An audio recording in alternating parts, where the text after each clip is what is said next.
and we maybe turned a corner only to realize that, no, it hasn't changed, and we right back where we've always been. You know, Eugene Robinson of the Washington Post actually wrote an article in which he said that African American men do not have the right to be boys.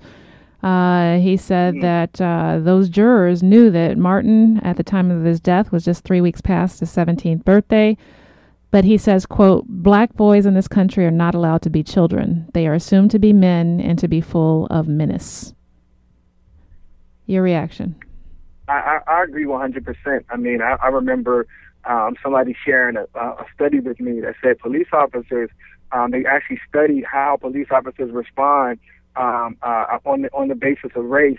And they say when police officers see black boys, they always see them older. They see them as older and grown. I mean, we saw that when you looked at George Zimmerman's own history of 9/11 911 calls that was specifically around black boys. He had called 911 on, I think, a 9-year-old.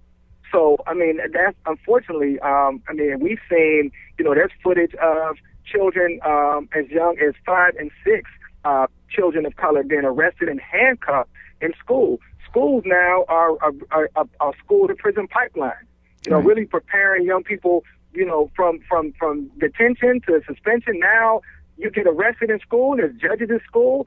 School is like jail, and then they send you right on to the juvenile facility and eventually to prison. So that's unfortunately, our